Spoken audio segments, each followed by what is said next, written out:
Can Newcastle United secure Champions League qualification at the Emirates? And is Jack Grealish the way forward for the Toon? Find out right here on Toon Tactics TV, folks. Brilliant from Sham. And now Murphy could take on the shot. Fabian Schär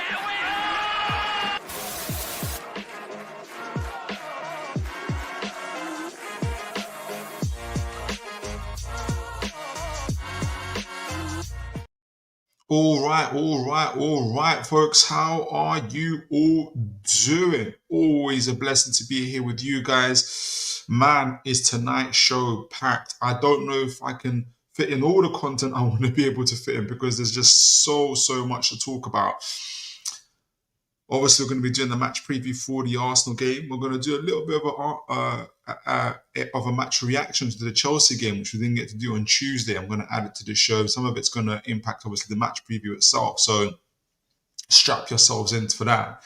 And we're going to be looking at the latest rumours about Joan Garcia, the goalkeeper from Espanyol, and compare him to James Trafford and I think Mr. Gregor, I forgot his first name actually, Mr. Victor. Is it Victor Gregor Kobel? Forgive me. It shows you how much I know about Mr. Kobel. From Dortmund, and see is he any better? Is he any good? And what is the way forward with these guys? And hopefully at the end of the show, if we've got some time left, we'll do a little scouting profile of Mr. Jack Grealish, who has been connected to Newcastle of recent, with opinions very much divided on him. And yeah, and that is certainly understandably so. And I'll tell you guys from the beginning, I would love Jack Grealish at Newcastle United. But before we get all of that, let's begin. We've got already a chat from Lucas Talk Ball. Good to see you, sir. God bless you. You've given a hi. Really good to see you from right here on the show, sir. And do let me know in your comments and in your thoughts of everything that we're going to be talking about today. So, guys, let's first hit it off with them. We're going to do a bit of a match reaction to the Chelsea game. Some of that does because I do think it's relevant to the upcoming Chelsea game, and I want to first give credit to Tyrone Talks Football, and I'm going to make sure I hopefully include him in the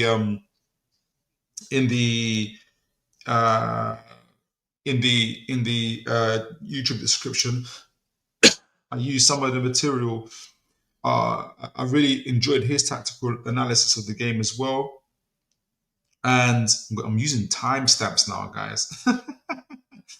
And I'm looking forward to kind of seeing what you guys are thinking of over the game. Obviously, 2-0 against Chelsea at St. James's Park. Let me make sure that you guys can see this. Yes, you can. All right, so I don't know if for the folks that were here for the match preview for the Chelsea game, you know, we did it with one of our regular viewers, Bobby Fairview, who's a Chelsea fan, but he enjoys coming to our show as well. So he's very much one of our own. I always call him one of our own. And we did a fantastic match review with him, and obviously our special guest, Mitch, from Where the Hours Sleep, obviously also one of our huge Newcastle fan, and really super knowledgeable about the game. I really enjoy having him on the show. So our main thing, this is we're looking at the lineup now. The lineup, obviously, because we were discussing whether Harvey Barnes would start, whether that would be the thing, and how we would play against kind of the when Chelsea tried to break the lines, the press, and everything else, we would start. And how we would line up. Would we do a 5-3-2 like we kind of did against Arsenal? And really, Eddie Howe did a bit of all these things in the Newcastle lineup. Obviously, it ended up being, without the ball, it was a 5-4-1. And with the ball in areas, it will turn into a 3-4-3 with, or a 3-3-4 in terms of when we were attacking. Meaning, both Murphy on the right side and Livramento on the left side were our wing backs, kind of, or a hybrid wing back role, going up the pitch, but also coming back and defending, making sure that we weren't getting outflanked. With obviously the three at the back, Botman, Burn, and Shaw. And the key to that was to be able to stop Chelsea's box midfield, which they like to do there. So whenever, which you can imagine the box from Lavia and Enzo being formed together with either a Jackson and Palmer or a Neto and Palmer, depending how they want to do it. So that which Chelsea would use to try to outnumber any opponent in the middle of the park. So when we had the 5-3-2, you'd see either Botman, and I'm really kind of talking ahead, but you'd either see Botman or Burn really, really pushing up on Jackson and or Neto to ensure that Newcastle weren't being outnumbered in the midfield. So that was really, really good to see in terms of our tactical breakdown. But also we were very, very, very difficult to break down when Chelsea were attacking. We're going to go into some of that in a moment as well.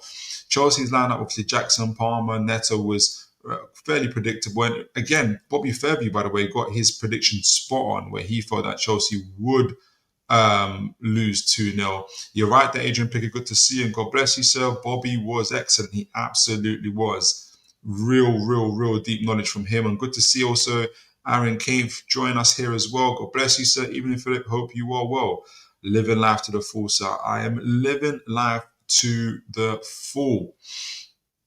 And you got it right, Bobby Fairview, in terms of no one could have predicted the red card, obviously, for Jackson. But Bobby Fairview got it right in terms of Chelsea losing 2-0 to us. And I just love the tactical changes that Howe made. You know, he used Barnes, but he used Barnes on the right side, kept Gordon on the left side. And Barnes either would play central in terms of the centrally, or also go out wide, and gave us a lot of kind of support going forward. And again, like I said, big up to Tyrone Talks Football, who did a really good breakdown of our game. This is him talking about the opening goal of our press. So that we're in the white, we're going from right to left, and we're pressing against obviously the Blues here in Chelsea. And our press was just so vicious in that first, was what led up to the goal, which was the first 2-3 minutes, but it was pretty much like that for the next 15-20 minutes or so. And you can see here again from the back. I'm going to start from the back rather than from the front, because this is the important part really, in terms of how Newcastle, how Newcastle got the goal, and it involved our centre backs being brave. You see how Shaw was up against Jackson. How Shaw was up against Jackson there.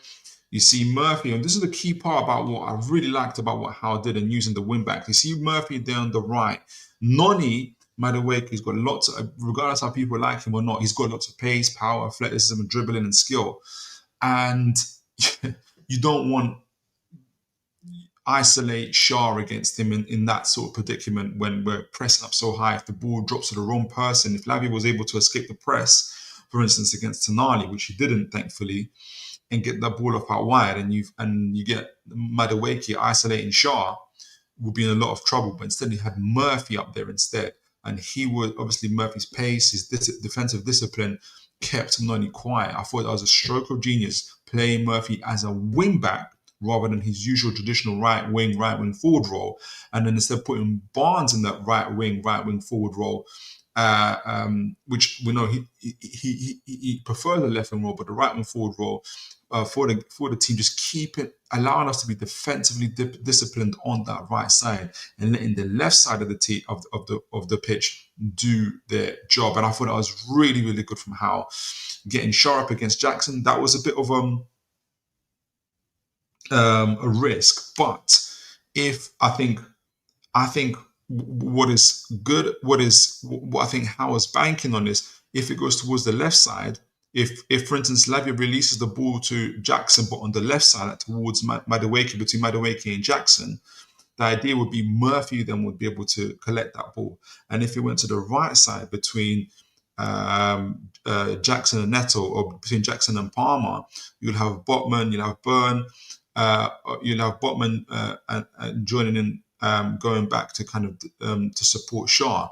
And if he went over the top of Shaw, obviously the idea is for Pope to come out and to sweep. So it would essentially, what I'm saying is, it would have to be a really, really excellent through ball, vertical ball, whether it's a through ball over the head ball, to beat Newcastle. And then obviously that didn't happen, but it was a really good tactical setup. And obviously the press itself was vicious, with Tonali against Lavia, Bruno against Enzo. We talked about that personal duel. That was crazy.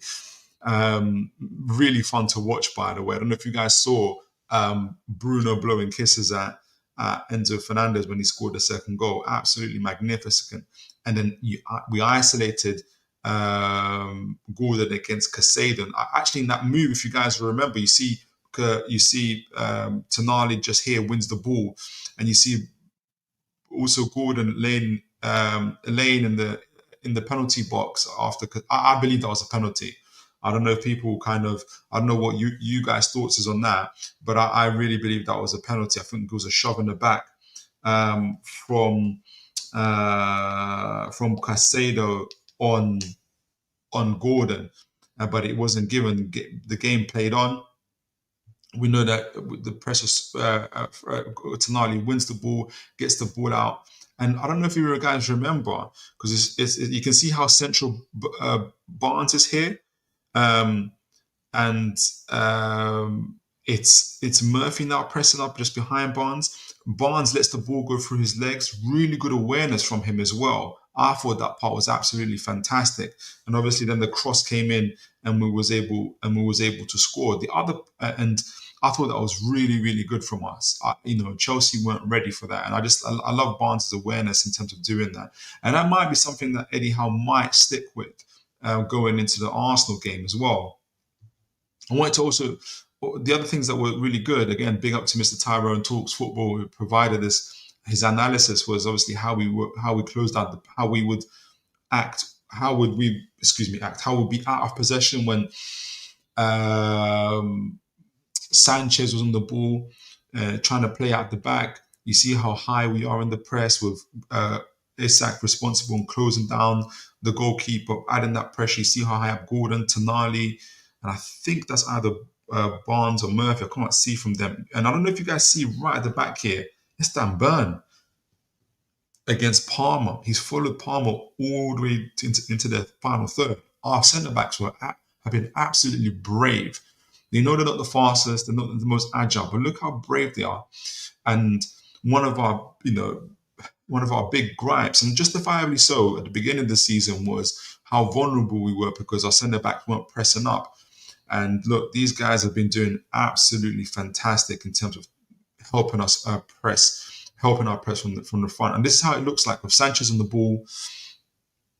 He's got very minimal option because of the way we're pressing. His only other option is to go short to Kobel, where he'll trigger the press, where Barnes will come out, Bruno will come out, Isak will come out, all go long. And he has to get that magical ball where it's just close enough for Jackson to get, avoid Murphy, avoid Shaw, and avoid Pope. And that'll be incredibly, incredibly difficult to do. And most of the time, our defenders sweeped it up. And this, obviously, that's what led to the Jackson red card. But obviously, he was clearly frustrated. There's no justification for what Jackson did. But I think pre that situation, we were doing such a good job in taking care of the long ball and just winning our personal duels, particularly Botman, who is a duel-winning monster, that obviously it frustrated the life out of Jackson. Out of possession, again, when Chelsea are attacking us, you can see us going into this 5-4-1. You can see now right at the corner, at the far right corner where Madueke is, on that left side, where he's actually had an improvement in form as well, playing on the left side. Mr. Jacob Murphy joins him. Newcastle going to a 5-4-1 formation. They're trying to overload that side with Enzo Fernandez, with Nicolas Jackson, and with Madueke. But with Murphy back there to help support, they get no joy out of it. It is so difficult for them to break down. So overall, and I know that's not the entire game, it's the second half. Chelsea had a bit more of the ball and everything else. I do think partly that's because Chelsea did win the ball, but also I think we let them have it, and we were very comfortable in we were controlling the ball game without the ball. I don't know. I know Chelsea had some sights of goal, but not too many. And I thought we did well to win the game that way as well. I don't know if you guys saw, for instance, I think his name's Alex or Adam Cleary from 442, and he talked about how Chelsea, when they have possession of the ball, they lose games. And when they have less possession of the ball, less than 50% possession of the ball, where they're allowed to be a bit more transitional in their play, they win those games. And I wonder if Howe took a note from that, and hence why you saw us essentially controlling the game out of possession and eventually winning it. So I thought it was a phenomenal display. We were under pressure. If we lost that game, essentially Champions League qualification wasn't going to be in our hands. Whereas now it's firmly in our hands, and it takes us towards the Arsenal game now, where essentially I believe if we were to win this game, we would almost be at 95% certainty that we would qualify for the Champions League, in my opinion. So guys, let me know what you guys thought of the game. Got a few chats here from, let me get some drink of water. Aaron Kemp here. I wouldn't be surprised if we set up in a 5-2-3 with Krafu coming in for Botman, who's unfortunately injured. Yeah, absolutely. I could see that. Yeah, I can see that happening. Good call there. Adrian Pickett. That Botman injury news is troubling. At least Lascelles is back if needed. Yeah, it could be Kraft. It could be Kraft or Lascelles, really. That'd be interesting as well. Probably Kraft more because he's more ready. I think, and somebody else said it, at the end of the day, Botman's coming back from an ACL injury. Lascelles has had more time. He's had a whole year to recover. Because we obviously were not using him as much, he hasn't had to come into games like a Botman has had to do. And I think we're just being cautious with Botman. Hopefully he'll be back in full effect, in full flow next season. ACL injuries are terrible to come back from, and yeah, I'm not overly concerned. I think we're just being cautious with him, in my opinion. Aaron Kane, I think Gordon has to play this game at left wing. Yes, I agree. He has the beating of Arsenal. Who's going to be on that left side? Is it Skelly? Oh no, it's going to be Ben White, I think, possibly. I think Barnes as well didn't make the correct decisions at times against Chelsea. Yeah, and it's difficult on that right side, especially when you don't prefer a side. But I think the main focus on that right side was to have the defensive discipline, not allow Madueke to hit us in the transitions, and to also not allow that right side to be overloaded. Because Madueke, up to that point, people were saying Madueke's playing really well on that left side. He did it against Liverpool. He did it against who did he play? Was it Fulham or somebody? And so they did their job. We kept a clean sheet. I think that was the main thing. But yeah, you're right. Definitely something to I'm sure Howe will go back on with Barnes about making sure to make the right decisions on that side of the pitch.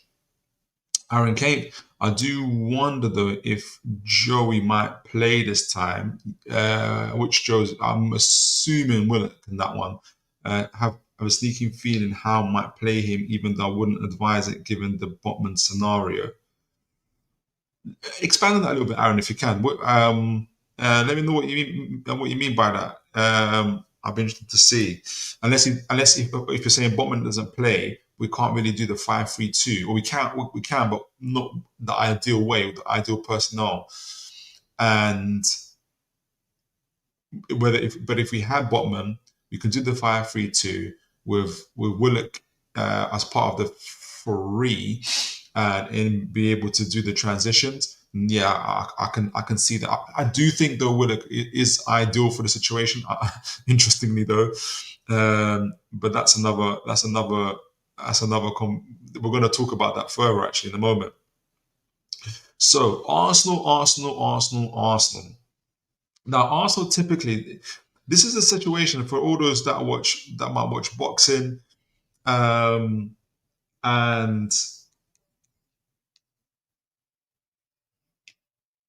there's a saying that says styles make fights, and sometimes that alludes towards why fights are entertaining, but also why sometimes you get a situation where um,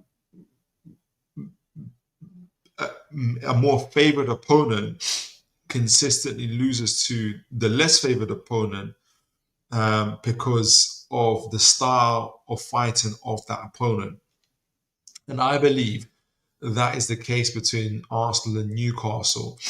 I would say Arsenal are favourites because they're at the Emirates. Same way I had Newcastle as favourites against Chelsea because we were at St James's Park. I don't think there's a huge difference in quality between the sides. And so when we do play each other home and away, I do tend to tilt towards the side that's either playing at home in those scenarios. So Arsenal, for me, have the home advantage. They're at the Emirates, and obviously we've beaten them there this year, but traditionally that's not something that happens. So I say all of that to say this: despite all of that, and the reason why I think we've been winning, we've won 3 games against Arsenal so far this season, including obviously the League Cup victories, is because of our style of play and because of Arsenal's style of play. Mr. Arteta is very fixated on controlling the game. This is him out of possession. Arsenal like to take up. So let me go. Actually, I'll go back. I'll go forwards to go backwards. So he wants to be able to control the game in this box formation. And again, big up to Adam. I think it's Alex or Adam Cleary for 4-4-2. Let me know in the chat if you guys know who I'm talking about. He supports Newcastle. I really, really love his tactical breakdowns. And Arsenal love to control the game in these 4-4-2s. And I'm going to go back to it in a moment. And because Arteta likes to do that, and he doesn't really like to focus on transitional play as much. It's a more kind of a methodical approach. He doesn't really have runners in behind. He doesn't have a Gordon, doesn't have an Isak. I don't think he really encourages it from Martinelli that much, or really from Saka either. I think it allows Newcastle, it plays to Newcastle's strength. So, and this is what I mean. Our possession, they're in a 4-4-2. You can see Arsenal there. We play Bruno in the middle. We've got our back line there. This is the game of us against them in St James's Park. Burn in the middle, Shaw on the right. I think it's Hall on the left there, and you can see how far up Livramento is to join in the attack. And so I think we're going to see more of the same with that. You see Isak again. He's about to do what? He's about to run in behind. Whereas Arsenal prefer to do this 4-4-2 very much in the centre. So for us, just to add to that, for us, we're willing to go in the flanks. We're willing to break the lines where we can. So if Shaw can get the ball to Bruno, he will. Otherwise, we'll get the ball out to Livramento, who would either carry the ball down the flanks, try and do 1-2s there with either an Isak or a Bruno, whoever there is available. Or as you can see Isak in that far corner there, about to break the lines. Shaw's looking for that switch play that we know he loves to do. That's got us lots of goals over the season. So there's a lot more variation in what we do. And whereas Mr. Arteta wants to be in this 4-4-2 type of situations and control the ball centrally, and it allows us to do what we love to do best. And this is Mr. Cleary's breakdown from 4-4-2, which I think was really, really good, very, very insightful. Because Arsenal like to do this 4-4-2 where they try to, just similar to Chelsea, but Chelsea, again, they play a bit more. They want to be able to, what Arsenal are trying to do here in this situation is outnumber us or their opponents in the midfield areas. However, this is what we do. It plays to our strengths. And we spoke about, I think it was Aaron Kane for brought up Joe Willock. This is Joe Willock's, how do I say it? This is in his strengths, kind of playing centrally, 1v1 duels in transitions, covering play. And also, it's also in our best interest to play narrow in these senses against Arsenal and force them out wide. Actually, Sean Longstaff is playing in this game, is doing really well, and Bruno. So what it allows is Willock to join centrally with Partey, Sean Longstaff centrally with, I think it's Declan Rice there, I can't see properly. And you see either one or two of our centre-backs pushing up against them. You see Bruno, or I think it's Joe Linton, going out against, I don't know if that's Martinelli or someone there as well. And we're very keen to do these 1v1 duels. And what ends up happening is these type of stats, where this is from that game, when you see the 1v1 duels, you see all four of our midfielders at the top, and you see all four of their midfielders at the bottom. So they had Partey, Havertz, Merino, and Declan Rice at the bottom in terms of dual win percentages. Whereas you can see Bruno won 12 out of 21 duels. 10 of those 19 were ground duels. Joe Linton, 7 out of 13, 7 out of 10 ground duels. Joe Willock, 5 out of 12 duels won, 5 out of 10 in ground duels. Sean Longstaff, 7 out of 12 ground duels, and 7 out of 10 ground duels, 7 out of 12 duels overall, so including aerial duels, obviously. So when Arsenal, because Arsenal want to do this controlled approach, which allows them to kind of combat transitional play, because obviously they have a little bit more slower approach. They don't want to be caught out too much.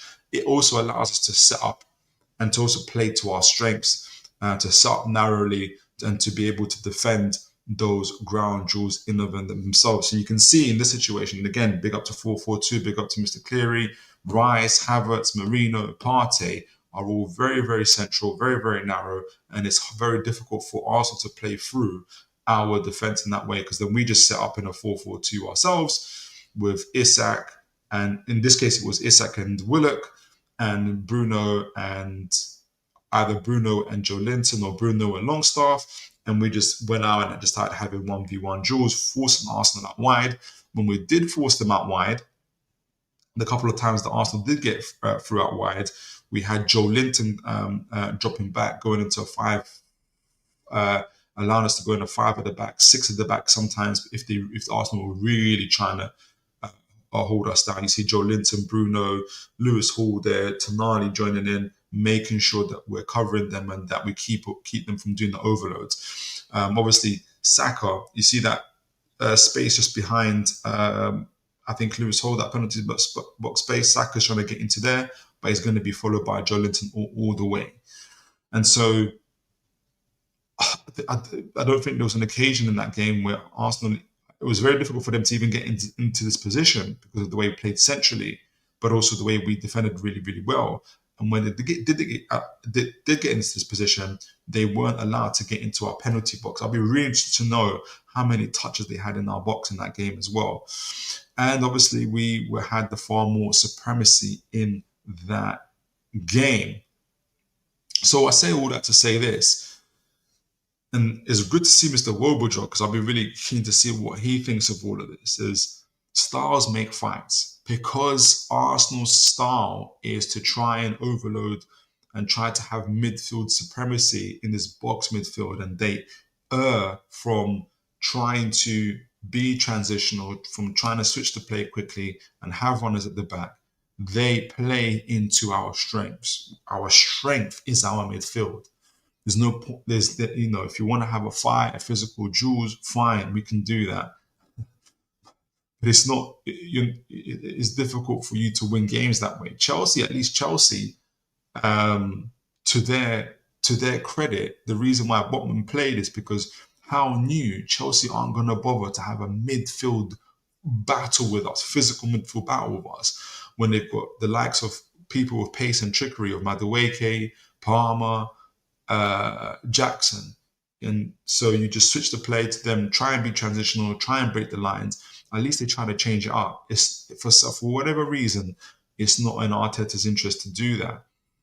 And so when we do get the ball, we are far more transitional. We're far more quicker. We back Gordon up against, I think it'll either be, I'm not sure if it'll be Ben White. Mr. Wilberjog, let me know what you think, whether it will be Ben White. I'm not even sure who would play. WhoScored.com, this is from WhoScored.com. They've predicted that Arsenal will play Trossard, Martinelli and Saka as their front three, Rice, Partey and Ødegaard as the midfield, and the back line of Lewis Skelly at the left back, Kivior at right centre back, Saliba at right centre back, and White at right back, with Reyes obviously as goalkeeper. It's so I would back in that, especially when playing in transition. They've got us playing the same way as we played against Chelsea, so they got us in the 3-4-3. Or in a 5-3-2 or 5-4-1 out of possession type of situation. So they've got Shaw, Botman. Botman's not going to play. It will be it might be Kraft or it might be Lascelles. That would be interesting to see. I'm not sure we play 3-4-3. In my opinion, actually, I think we might play. I'll go to the chats in a moment. I just want to share. Let me get this here. I think there's a number of ways. Both teams have been, as you should be, very coy about who's available. And I think it's a situation where who's available is going to count. So I've got us. Let me zoom in. I can't even see that. So I don't know how you guys are going to see that. Can you see that? Yeah, you can. So and this isn't really set in stone at the moment. I'm not sure Kieran Trippier is going to play. So I've got Kraft at right back, and I've got Livramento at left back, Burn, Shaw, Tonali, Pope, Tonali, Barnes, and Bruno. I've got Barnes on the left with Bruno and Murphy, Isak and Gordon.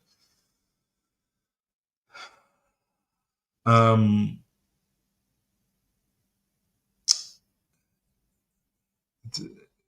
be interested to get you guys' thoughts. There was something I was thinking of. If we do this a 3-4-3, they have us in the 3-4-3. So essentially, Kraft would be in the middle with Burn like this, Livramento at left, Shaw here, Murphy here. So Bruno, Tonali, Barnes, Isak, Gordon like this situation, which could work. Obviously, Kai Havertz is also supposed to be back. But the whole idea is, so long as we match them up in the box formation, so long as we don't allow Arsenal to dominate the middle of the midfield, that's going to be the key. It's always going to be that middle of the midfield. If Newcastle can make sure we do our due diligence in the middle of that midfield and obviously take care of Saka, that's going to be the big one.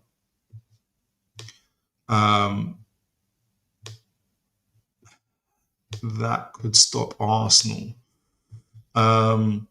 So Ben White, Skelly will be trying to invert as well. Be doing a lot of inversions like this. So Kivior, Saliba, White. So Skelly hit. Oops, excuse me. So Rice goes up further. Martinelli out wide. Rice here in the box. Skelly. Saka on that right. Arsenal box. So I'm trying to keep up with the timestamps. Arsenal box. So they're going to be trying to outnumber us every time. The solution that Newcastle typically take up is either one of either Kraft or Burn would either step up. So Kraft against Rice. And then Tonali against Ødegaard, Barnes against Partey, Bruno against Lewis Skelly, and therefore the centre is nullified. And if Arsenal choose to go to the left side of, for instance, of the attack, right here, Livramento will be up against Saka with Burn in support. Tonali obviously also following up. Similar type of thing if Arsenal choose to go to the right side, Murphy drops back in support of Shaw, make sure he's covered there. And obviously Shaw in support, Kraft watching from the runs from Rice, Bruno ready for the transition, Isak ready for the transition, Barnes will step into the centre and Gordon like that. And that's how these transitions keep on happening against Arsenal. And then you'll have a situation where you could have, depending on how we play, you could have Isak up against Kivior if we wanted, for instance, Harvey Barnes in the middle of Saliba, Gordon against Ben White. And there'll be an emphasis on Arsenal to obviously to dominate the game as the home team. So I'll be really interested to see what you guys think. We can do the 5-3-2, 5-4-1 out of possession. I think, and again, the personal doesn't. I haven't used Joe Willock. Joe Willock could play as well because I was just, that's why I was a bit stuck at the beginning. I was thinking, do we play Barnes? Do we play Willock? I think that would be the key thing as well. That I'd be really, really interested to see. I'm going to stick with Barnes because that's what the team did so well against Chelsea, and we know that how rarely changes a winning team. So I'm going to give my predictions for the game, but first let me see what you guys are saying in the chat. Let me get water first. And guys, send in your predictions. Let me know what your predictions are for the Arsenal game. Do you think we can snatch those Champions League points for those points for the Champions League and qualify? Jog, think given the state of the table, the game state of the start will be favourable for us, that being Arsenal. You are more incentivized to come out and play, whereas a draw would be enough for us. That's how I see it. I don't see it like that, Jog. Remember, we've earned the right to have destiny in our hands. We could draw, and whether it's Chelsea, Aston Villa, are not going to catch up with us. We could draw, and we've got our final home game of the season against Everton, who are already on the beach. So it favours us. You guys obviously have also got Southampton, and so it could favour you. We could both decide to draw. But you have to come out because it's your final home game of the season. And you have your last home game, you lost against Bournemouth 2-0 or 2-1. That's not good. And should Newcastle nick a goal, for instance, it's going to be dangerous for you. But even without that scenario, as the home team, you are incentivized to come out. I think if this was away at St. James's Park, that would be a bit different. But I think Wilbur, in my opinion, it's Arsenal that have to come out. And should that happen, it'll be. But I wouldn't be, because you have such a controlled way of doing it. You'll do it in your own way, but I think Howard have paid attention to that Bournemouth game. And I think he's going to double down on Newcastle doing the transitional thing against you guys. But interesting thought, though. Jog, I also don't expect Kai to play and wouldn't be surprised if Rice misses it. Really? Really? If Joe Linton returns, you guys are in trouble. Because I think Joe Linton might... I've not included Joe Linton in this.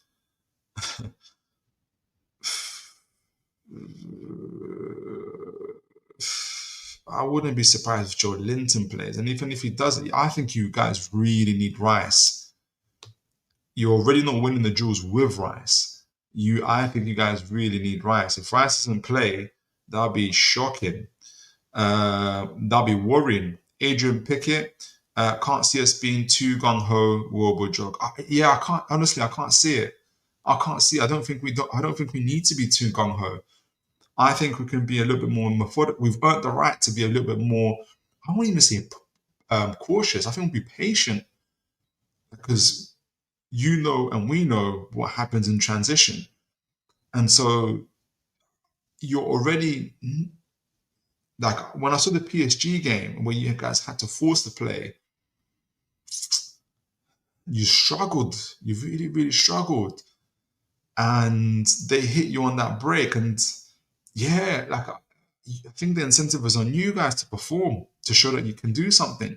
That's just my thought. If you guys play for a draw, I think your crowd is going to be going apoplectic, to be honest with you. Jog Adrian, I prefer Timber to White. Yep, I think he's a good player. Defensively for this game, the wingers are very good. I don't want to concede in the first 15 minutes again.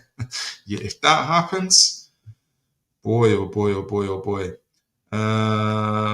Yes, Timber's outstanding. Wobajog, Phil, this is the kind of game I missed the Jorginho profile. Yeah, someone who can control tempo from deep. Not a big fan of Partey, really, personally, as his wrist sensing is suspect.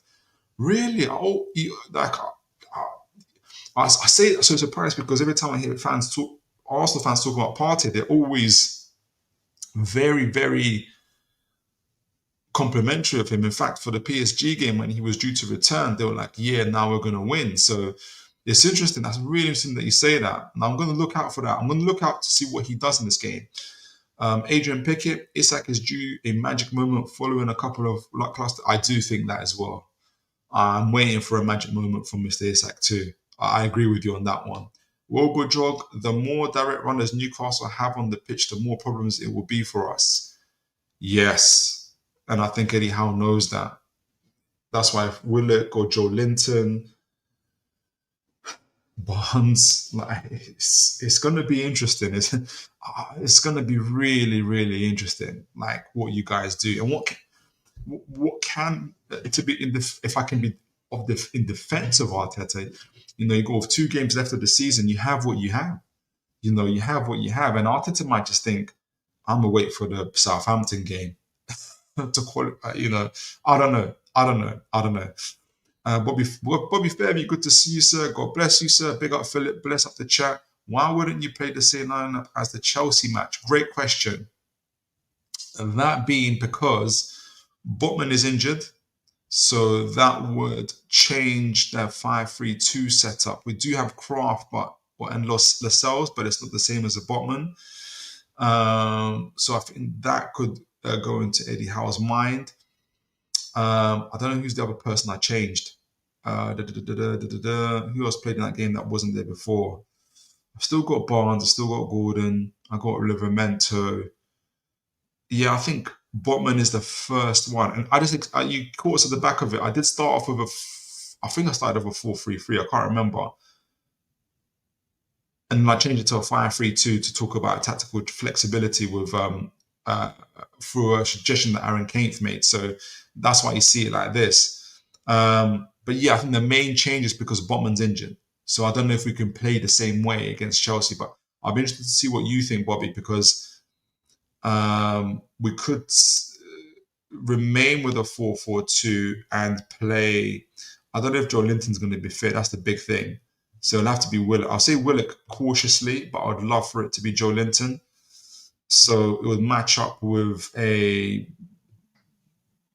and I'm hearing Rice might not play, so maybe Shaw with Rice, Tonali, or probably I prefer Tonali with Rice. Tonali with Rice, and maybe Burn with Ødegaard. Shaw with Trossard, yeah, that's much better. Shaw with Trossard, Tonali with Rice, Burn with Ødegaard, Willock with Partey, Bruno with Skelly. That's going to be fun. And then obviously you can have a situation where you got Isak on the right against Kivior, Barnes keeping Saliba occupied, Gordon on the left keeping Ben White, or you and Timber occupied as well. So yeah, that might be the changes I would make. A couple more in the chats before we get onto the goalkeeping situation for Newcastle and the transfer stuff. Overjog, Adrian Pickett, nah, man, enough magical moments against that. Fair play. Bobby Fairview, aren't these Botman injuries a concern? I feel like he's been out all season. He's as bad as he's not as bad as Rice. He's nowhere near as bad as Rice. He had a terrible ACL injury, and he's been. And so these are the type of the niggles you get when you're coming back from that. Whereas Rice has had repeated hamstring and muscle injuries throughout his career. So I had to defend Botman there. Arsenal are gonna need runners in midfield. Otherwise, in my opinion, they are. If we have our midfield free fit, they don't. But they don't. Even if they did have runners in the middle, and you're right, Aaron. But Arteta doesn't like it. That's why I don't understand. I listened to 442 today, and I can see the Zubimendi thing, but I still don't agree with the Zubimendi signing by itself. Obviously, I'll be interested to see who else they buy, but Arteta doesn't do runners in the middle. That's why he sold Willock. And not Eddie said, yes, please, Willock. Arteta said, no, thank you. Jog Partey is adventurous with his passing in dangerous state where the defenders aren't at the best shape and the turnover are just more dangerous than versus when Jorginho misplaces a pass. Right. I understand what you're saying. So Partey needs runners. We've got a couple of those. Aaron Kane, Bobby Fairview wouldn't be worried about Botman. ACL injuries are the worst kind of injuries someone can get in football. Yeah, a little rest preseason, he'll be okay, God willing. Guys, send me your predictions. I'm going to give you mine. What is my prediction for the game as I do my timestamp in lieu? There's something that says to be respect. I think we win 2-0. I think we do what Bournemouth do, but we don't concede.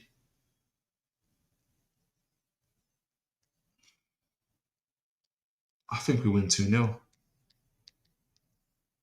I'm going to go 2-0 Newcastle. I'm going to go 2-0 Newcastle, guys. With who am I going to have as goal scorers? I'm going to go for Isak Magic Moment just because we've been talking about it. I'm going to go for Gordon. I have a Gordon or Willock. I'm going to go for Gordon. I'm going to go for Isak and Gordon double. Let me know what you guys are saying. Let me send me your predictions. And Bobby Fairview says, 2-0 win at Arsenal. Oh, was it? For you to say that to me, Bobby, that means a lot. Let me know what your score predictions are, guys. I know it is. It is, Bobby. It is. I'm gonna stick with it. I think the motivation is there for sure.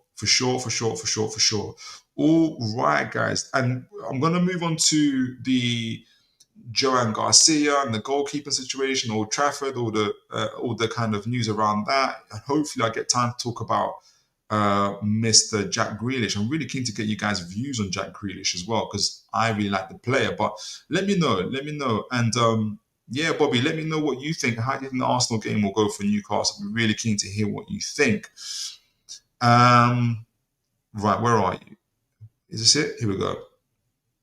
Right, I'm going to say in advance that, here we go. Let me get a drink first before I start. Oh, got a few more predictions there. Arsenal, Aaron Kane, Arsenal are really bad. They desperately need a striker, but I think we win 2-1. Yeah, Jog, I say 2-1, 1-year winner. Oh, gosh, okay. I just want the season to end without any more injuries. Yeah, you and me both. Adrian Pickett, 2-1, Isak Weldy in the late Lascelles header. Oh, that would be incredible. Bobby Fairview, I think he will sneak a 1-0, but I'm leaning to a draw. A big threat is complacency after a stroll against Chelsea. I don't know if it will be... I haven't heard Chelsea fans describe it as a stroll, but to be fair, Bobby, you read the game really, really well before it happened. So I'm gonna bow down to your analysis of that game. So, guys, goalkeeping. We've obviously heard something from me. I'm going to say from the beginning before I get into it, but obviously I'm talking about goalkeepers today because I don't know how to pronounce it. I've heard people pronounce it differently. Joan Garcia on the left, the Espanyol keeper who actually I was just watching the first 60 minutes anyway against the Barcelona team. By the way, what's the score in the Barcelona game? I'm really keen to hear. Joan Garcia came up on the news today that essentially Spanish outlets, a lot of Spanish outlets are saying, for a couple of sources really saying that Newcastle are ready to trigger his release clause. And so that's caused me to look into back on Trafford, and obviously Kobel has come up as well recently in terms of news. Now I'm going to say, be very honest at the beginning. I do not know much about Joan Garcia. My watch time is literally today 60 minutes of him today, which I was very fortunate to have. And obviously looking at FB Ref and comparing his stats to Trafford, comparing his stats to Kobel. Kobel, I don't think I've ever may have seen him play in the Champions League a few times, but it's not something I remember. So I have very limited information on them compared to Trafford, who I've seen live various times actually. And we've done a show on him before because of his links to us. So guys, if anybody on here has more in-depth knowledge on either Joan Garcia, on Kobel, even Trafford, really, I would be very, very, very grateful to hear it from you guys, to hopefully add some more depth to the context of us, to what we're saying. So I used FB Ref, and I used a bit of I used FB Ref, and I used AI to help us to break down their stats and see what they're saying. And what I wanted to do was get a profile of the keepers themselves, and to then compare them to each other, see their strengths and weaknesses. And at the end, I wanted to see which one suits Newcastle in its current form, which is a very transitional team, to what I think Newcastle are trying to lean to, which is to have a balance of a transitional team and a possession-based team, and to see which one these goalkeepers suit most. Obviously, that's on the back of our previous show when we talked about the Ramsey, Kulusevski stuff and all the other stuff as well. So I'll be really keen to get you guys' view on this as well and get your thoughts. Wilbur Jog there, if you score in the first 15 minutes, I'll do groceries.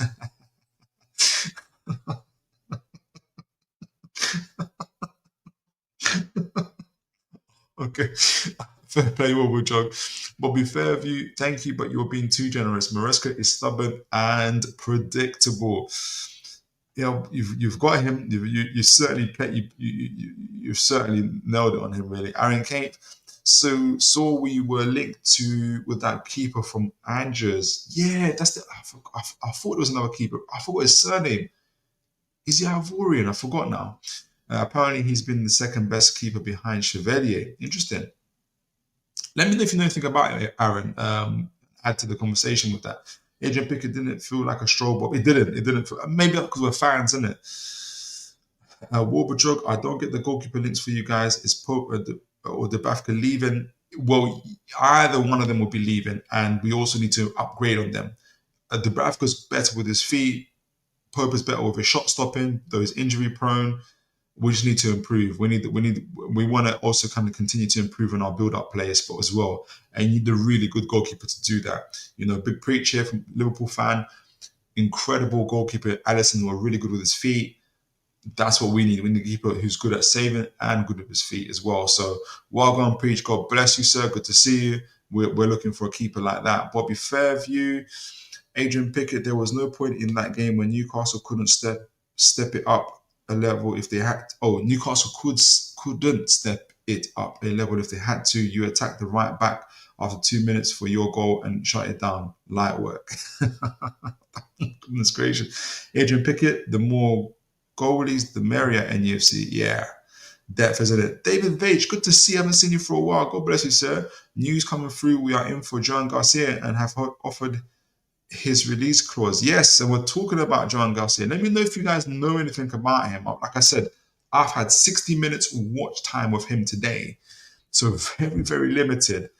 I feel more confident talking about James Trafford than I do about Garcia, and even less so about Kobel. But we broke down their stats, got a little bit from their profile using AI, and compare them and see where they're going. So let's see what they've got. So Gregor Kobel, and this is their stats from 24-25 seasons, this season now. And he's also a little bit older as well. If I was to use, obviously plays for Dortmund, he's 26, going to be 27 soon as well. Let me double check as well. And let me get their height. Kobel. You guys won't see this, but I don't want to flick around too much. I'll just give you guys the age for him and give you a contract. I wonder if any of them belong to CA Stellar agency as well. He's currently valued at 40 million euros on transfer market. 1 meter 96 tall, guys. He's huge. What's that? 6'4", 6'5". His contract runs out in 2028. I don't see anything. Obviously, he's a Swiss goalkeeper as well. Plays for Dortmund. Lengthier history. Obviously, he's older. So essentially, his strengths is shot stopping. He is so he prevents more goals than expected, which is really good. His experience, obviously, he's played 45 matches this season. I think that includes Europe, so that's the playing time. He shows durability, reliability at a high level. It is sweeping. He's a sweeper keeper. That's big. That's pretty big for us, especially when we play the high line. Cross handling at 6'4" or 1 meter 96. How tall is he again? You know, being that tall, you kind of expect that. He's 1 meter 96. Yeah, 1 meter 96. That's huge. Weaknesses, distribution though, lowest pass completion for launched passes, interesting. Or maybe he just takes more risks. Shortest average pass length, struggles with longer distribution. His save percentage isn't terribly high, so 66%. That's not very good. Is the lowest among the three. Okay, among the, obviously, because I've compared him to Garcia and Trafford, indicating he lets more goals relative to others. And penalty kicks, I don't think he had to. No saves from 3 attempts, similar to Garcia. So he had to face 3 penalty kicks and didn't save much. So that's the limited information I have on Kobel. He's 26, going to be 27 this year as well. When's his birthday? December. So he's going to be 27 he's 27 already. Sorry, he's 27 already. So he's going to be 28 in December. He's got far more experience than the other guys. A Swiss international, plays for Dortmund, so Champions League experience as well. He's played about 400 minutes. Yeah, 400 plus minutes so far this season. So yeah, hugely, 4,125 minutes this season. So hugely experienced. Let me know what you guys know about him if you want to, as well, if you guys have watched him. James Trafford, we've covered him before. His strengths are shot stopping. So he's very exceptional save percentage. It's got 100% save percentage, which is, and I think that's because, I don't know how many clean sheets he's had, like 14, 15 clean sheets. I don't know how they worked it out, because he must have let in a goal, guys, at some point. Has he kept clean sheets all this time? Anyway, save percentage is huge, with a GA of 0.36, and he's perfect in preventing goals relative to what is expected. That's very good. So if there's shots or quality of shots where you expect a goalkeeper to save, he's pretty good at that. Distribution, so he's got high pass completion for launch passes. I wonder when they say launch passes, whether that's is that with hands and feet, because I know that he's good with his feet. He's a former midfield player. That's how much I know about him. He used to play in the midfield when he played for Carlisle or something as well. He's got an average pass length of 30.8 yards, effective for longer. So he's effective for longer distributions, unlike Kobel. Sweeping, so again, sweeper keeper as well, which is important for us because we play a high line. Proactive and covers large areas of his line. Cross handling, stops 5.7% of crosses, slightly better than Garcia, and claims 68.7% of crosses, the highest among the three. Aerial ability, 100% aerial duel rate. So he's become very dominant in the air. He didn't do so well, obviously, in the Premier League itself. I remember that, but he was what, 20 then? Huge learning experience that Premier League was for him. And you guys will know, when I first heard that we're linked to him, all I could think of is experience in the Premier League. But over time, reading the scouting reports about him, seeing his what he's achieved with the England under 23s of Gordon and all those guys there, he's certainly shifted up my mind. Now he's 1 meter 92 centimeters. He is with CAA Stellar Agency, so that's interesting. And his market valuation is 20 million euros, which is interesting, probably because he plays for a championship club. And his contract runs out in 2027. And former Man City graduate. What else is it about him? His weaknesses are though short passing, even lower completion for short passes than Garcia, indicating struggles in possession play. I wouldn't have thought that. That's interesting. That's the case. Experience, he's played 31 matches compared to Garcia's 35 this season, and Kobel's 45 because Kobel's been playing in the Champions League. Kobel's far more experienced out of the two, and I think we'll learn about Garcia. He plays for a struggling Espanyol side, suggesting less exposure to the senior level. True. Well, no, less exposure to the highest level in the Premier League. And obviously, I've taken the 24-25 season. He has played in the Premier League, but didn't have a great time. So we know about Trafford there. And don't worry, if you guys are thinking about who's stronger, who's better, I've got it. I'm going to summarize it at the end. Joan Garcia, who again, I've only seen 60 minutes of this gentleman. He plays, in fact, let me get his, before I get into this, let me get Mr. Garcia's,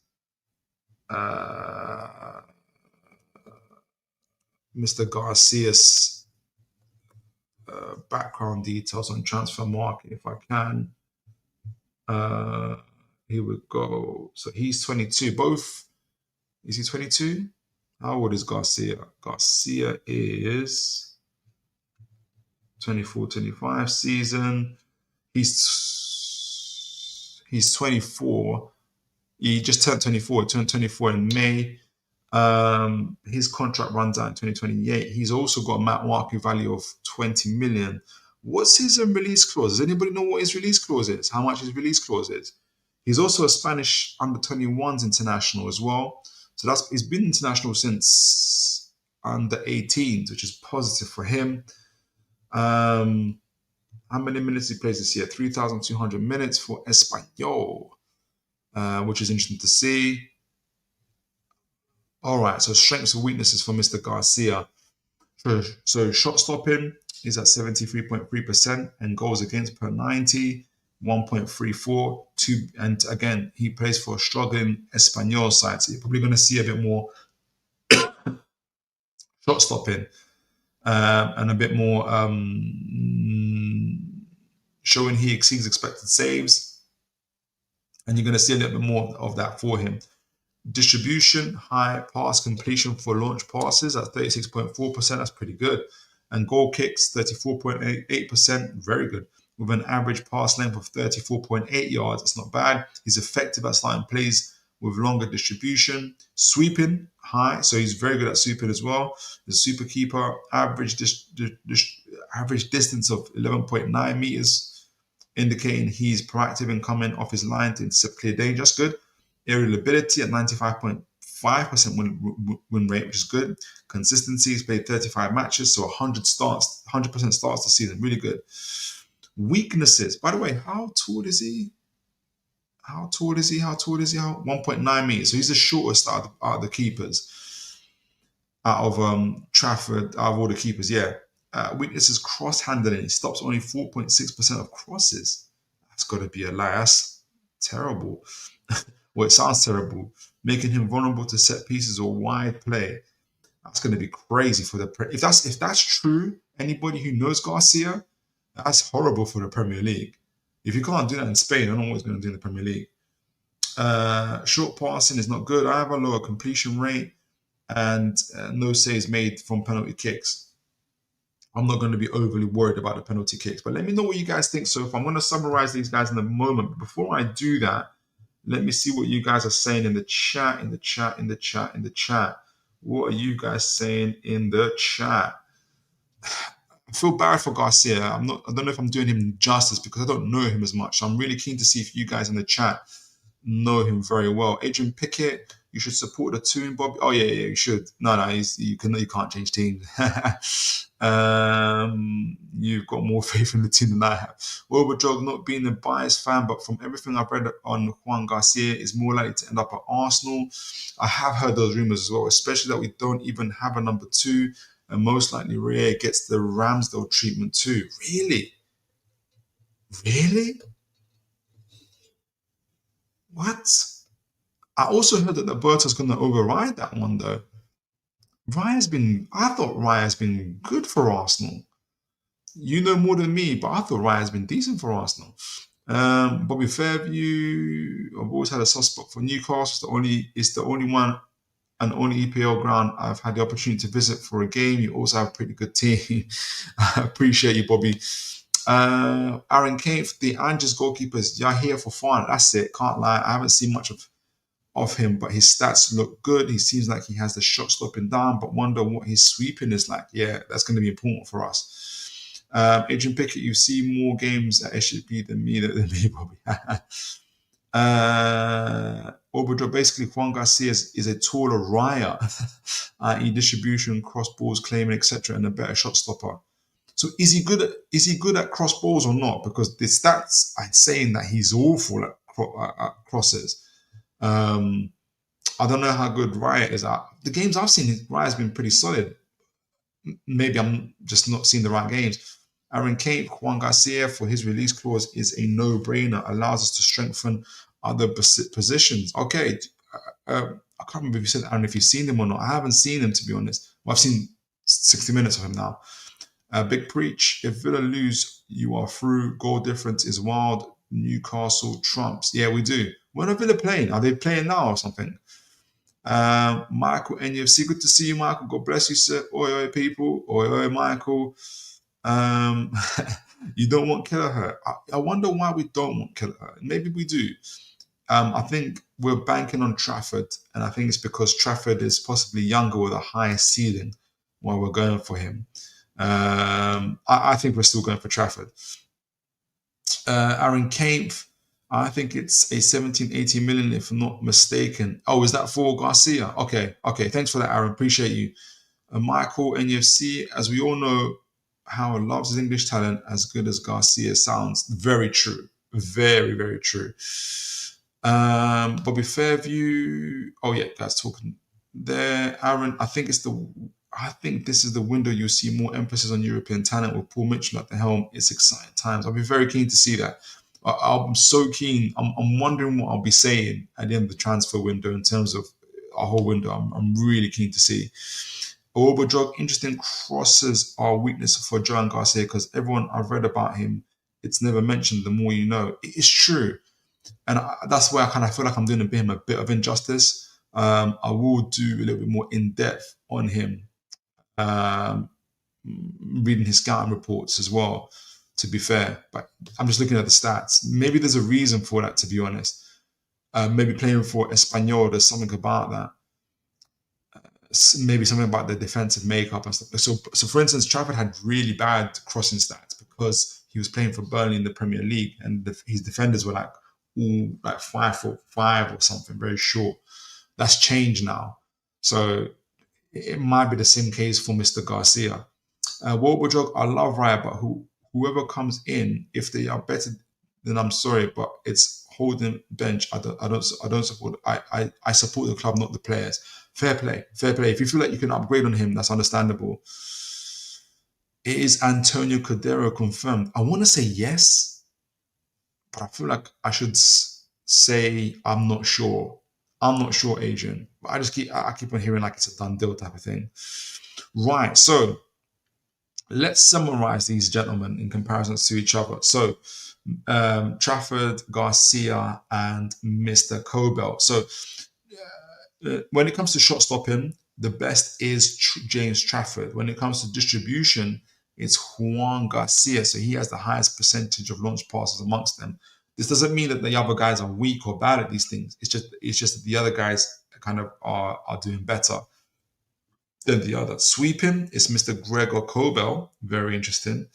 Cross handling is Mr. James Trafford. Again, very interesting. We wouldn't have said that a year ago.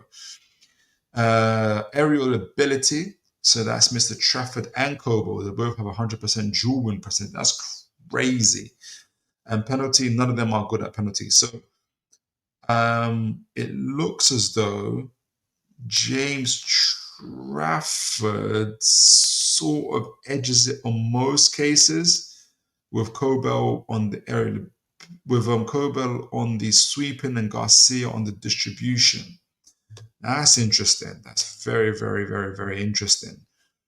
And should this news continue, I might just do the scout reports anyway, to be honest. So I wanted to see which goalkeeper would suit Newcastle now in Newcastle's current state, and which goalkeeper would suit Newcastle in what I think Newcastle are trying to evolve from this transfer window, which is to have a balance of possession and transition play, whereas Newcastle are pretty heavy transition team at the moment.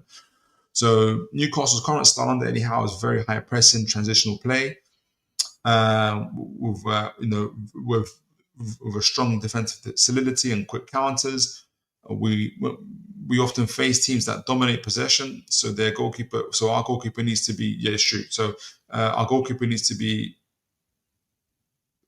good at sweeping, shot stopping, and dealing with crosses, as is the case now. Hence why Pope, I think, is the number one compared to Dubravka in my view. So Joan Garcia. So the best fit for Newcastle in our current state is James Trafford. So James Trafford in our current state is the best. This is according to AI. Is James Trafford because he's an elite shot stopper, cross handler, and decent sweeper, making him the best match for Newcastle's defensive needs and high pressing system. His weaknesses in short passing is less critical for a team that prioritizes transitions over possession. Me personally, again, I'll be really keen to know about the short passing, because from what I've seen from the scouting reports and from what I've observed in his gameplay, but also from the highlights as well, I'm a bit surprised by that. I think he'll be decent with that. I think he'll be good with that. He's a former midfielder. I think just like Edison was, to be honest. So I personally don't have any problems with James Trafford's short passing. I think he'll be fine. So I disagree with AI on that one. So I think he can do both. But interesting again that out of Garcia, Kobel, and the rest, it's Trafford that's been picked. Now, who would benefit Newcastle balancing transition and possession? So if we aim to have a bit of transition and possession, the goalkeeper needs to be able to excel in sweeping, because we've got the high press, we've got the high line, but also short passing and distribution for possession, which makes sense. So who's the best fit for that style? According to AI, is Joan Garcia, which might, if the stories are true, this may be why Newcastle are looking at Mr. Garcia. His distribution strengths, highest pass completion out of all the three goalkeepers, make him the best for possession play. And I imagine in Spain that'll be the case as well. While his sweeping ability is very, very good, supports transitions, his shot stopping is solid, though he needs to improve his cross handling, and that's what I'll be very afraid of. I would really want to know, if I'm going to read out scouting reports, I need to really, really assess that, and I'd like to know a little bit more about Espanyol. Is just dealing with crosses an Espanyol problem? Like, how tall are the defenders? Because if they've got a Dan Burn and Sven Botman like defenders, I'll be very worried as to how Mr. Garcia, standing at 6'3", 6'4", is not handling corners. And I think corners are also, for a goalkeeper, a personality thing, or I don't know if character is the better word, but you have to have brave, confident, and keepers with presence that handle those type of situations. So I'll be very, very keen to get to the bottom of that as well. So for me personally, I think Trafford can do both. For me, he'll be the winner in both. But let me know what you guys think. And again, if you guys have any more, if you guys have a little bit more, if you guys have seen some of these guys in action, I'll be keen to hear from you. So in summary, Garcia excels in distribution, Trafford in shot stopping and cross handling, while Kobel in sweeping. So Trafford's got a little bit more to his game. The best is shot stopping and cross handling is Trafford. Garcia is the best at distribution, and Kobel is the best at sweeping. So Trafford is best for Newcastle in its current state, whilst Garcia may suit more the mix of possession and transitions. I think Trafford can do both. And again, that's my bias is coming out there because I know Trafford more compared to the other goalkeepers, to be fair. But yeah, guys, let me know what your thoughts are. I've got a little bit of time, which I'm very happy about, to do a scouting report on Mr. Jack Grealish. I think that's going to be a real conversation starter as well, to get you guys' thoughts on him as well. So that's definitely split people's opinions in the social world. But before we do that, I'm going to get a drink and I'm going to read your chat as well to gauge what you guys are saying about the goalkeepers as well. And who do you guys believe these information on Garcia? Do you think it's true? Because I also saw that Newcastle, it was from a German newspaper. I didn't get a chance to translate it on Google, but the headline in English was Newcastle are in advanced stage for Boniface from Leverkusen. But literally nobody else is talking about it. So I don't know if agents are just trying to use Newcastle's name, as they typically do, to get people over the line. I don't know. But I'll be keen to get you guys' thoughts on it. All right. Liam Knowles, good to see you, sir. God bless you, sir. What was your prediction for the weekend, Philip? 2-0 for Newcastle. 2-0 Newcastle against Arsenal.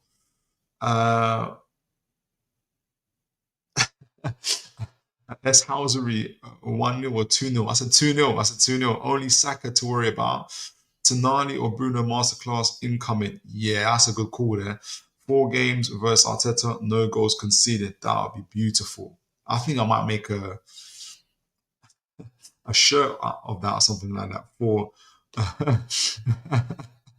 What's your prediction, Liam? Let me know what your prediction is. I'll be very keen to know what you think. Luminous, good to see you, sir, and God bless you.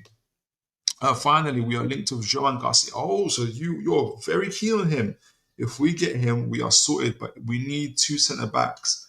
Botman is injury prone. He hardly played 2 seasons. Now we can't rely on him for Europe next season. ACLs, we did talk about this earlier. You might miss them, but ACLs are a huge problem. I think Tino Livramento had an ACL before he joined us. And he took we took a punt on him really on that injury, but he healed up. It took him a year to heal up. And, he's played, I want to say he's played nearly every game for us this season, including the cups as well. So a little bit, for me, I'm just going to be patient and see what happens. But Lominos, I've only watched Garcia 60 minutes of him today. If you know more about Mr. Garcia, just let me know what your opinion of him is.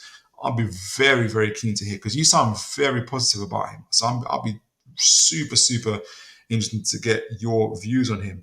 All right, Oberjog. So what's the club's weighted score if these attributes aren't equally important for the direction of style of play the club wants to take?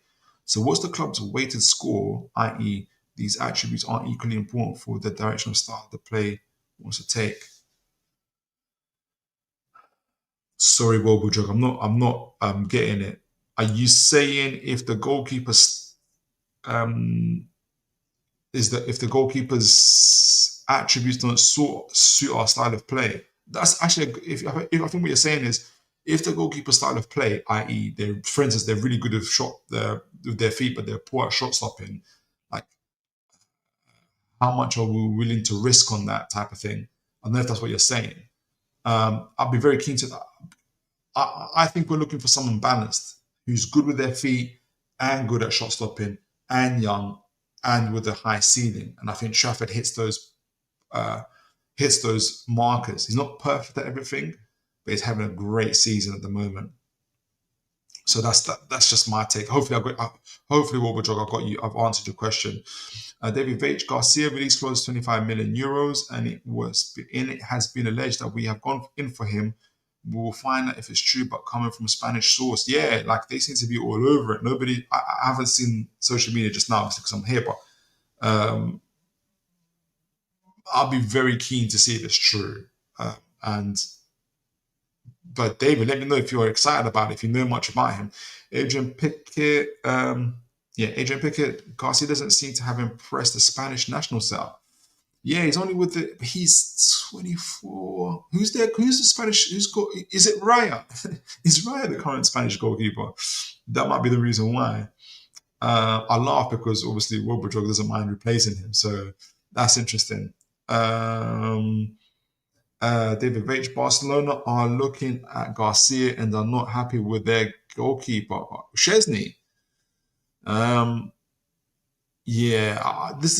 why I'm thinking that the agent is trying to get the other Spanish teams to just hit the button. Really, I don't know how Barcelona keep on overcome their PSR situations. It's crazy. Liam Knowles not sure we are the club for Drew Grealish. He needs to be a big dog to get back to his best. Howe just doesn't fancy a luxury number 10. Interesting. We're going to get into Mr. Grealish in a moment. I'm going to read an interesting scouting report. I haven't read it in depth, so I'm kind of going to be live with you guys on this one. Adrian Pickett, Barca got Szczesny out of retirement to... so they need it, yeah. That makes it. Wobodrog, you covered in the year last slides how each option excels in a different way. So my question is, if there's a numbered score to it, I assume that's how clubs make their decisions. If there's a numbered score to it, I assume that's how.